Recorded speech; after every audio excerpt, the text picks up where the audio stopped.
Masya Allah, inilah kota kuno dalam Al-Quran yang pernah menjadi pusat ilmu sihir dan tempat turunnya malaikat Allah. Dahulu, di sini pernah menjadi tempat di mana ilmu pengetahuan paling murni bertemu dengan sihir yang paling kelam. Selamat datang di Babel atau Babilonia, sebuah kota yang namanya abadi dalam sejarah peradaban, namun menyimpan rahasia yang menggetarkan iman dalam kitab suci. Jika kita membuka peta dunia hari ini, kota Babel tidak lagi ditemukan sebagai sebuah negara berdaulat yang utuh. Reruntuhan megah ini terletak di Provinsi Babil, negara Irak, sekitar 85 km di sebelah selatan Baghdad. Diapit oleh aliran sungai Efrat yang legendaris, tanah ini dulunya adalah jantung Mesopotamia dan menjadi sang rahim peradaban. Dahulu Babel adalah pusat dunia, dengan taman gantungnya yang menjadi keajaiban dunia dan menara Babel yang menjulang. Kota ini adalah simbol keangkuhan sekaligus kecerdasan manusia. Nama Babel bukan sekadar catatan arkeologi. Dalam Al-Quran, kota ini disebut secara spesifik dalam surah Al-Baqarah, ayat 102. Disinilah panggung salah satu ujian terbesar bagi umat manusia pernah terjadi, yaitu turunnya dua malaikat Harut dan Marut. Allah Subhanahu wa Ta'ala berfirman dalam Al-Quran yang artinya, "Dan apa yang diturunkan kepada dua orang malaikat di negeri Babil, yaitu Harut dan Marut, sedang keduanya tidak mengajarkan sesuatu kepada seorang pun sebelum mengatakan, sesungguhnya kami hanya cobaan bagimu, sebab itu janganlah kamu kafir." Quran Surah Al-Baqarah ayat 102.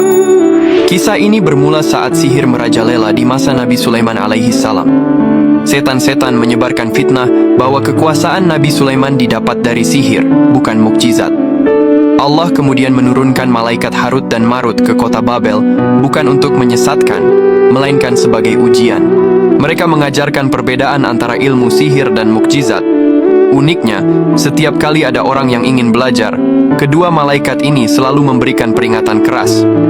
Kami ini hanyalah fitnah ujian, maka janganlah kamu menjadi kafir dengan mempelajari ilmu ini. Sayangnya, banyak penduduk Babel saat itu yang justru menyalahgunakan ilmu tersebut.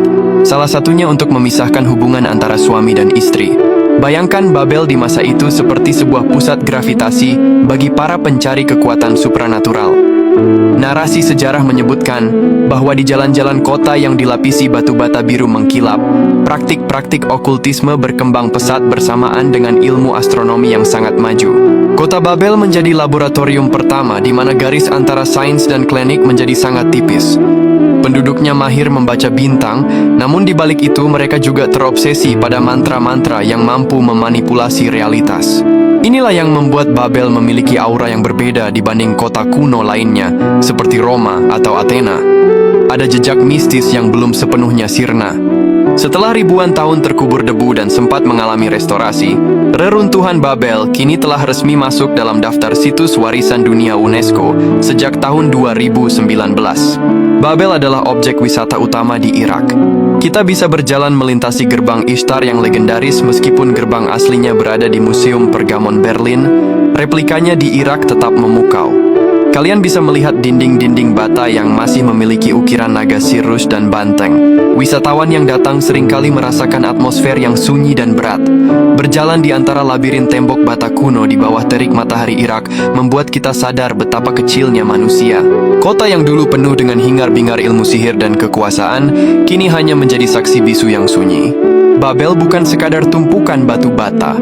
Ia adalah pengingat bahwa ilmu tanpa iman bisa menjadi bumerang.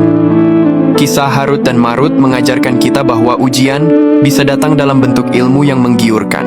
Jika suatu hari kalian berkesempatan menginjakan kaki di tanah Babil, lihatlah ke arah sungai Efrat yang mengalir tenang. Di sana terkubur sejarah tentang kejayaan, sihir, dan pesan langit yang tak akan pernah lekang oleh waktu. Babel tetap berdiri bukan lagi sebagai penguasa dunia, melainkan sebagai guru bagi mereka yang mau membaca tanda-tanda zaman. Allahumma salli ala Sayyidina Muhammad.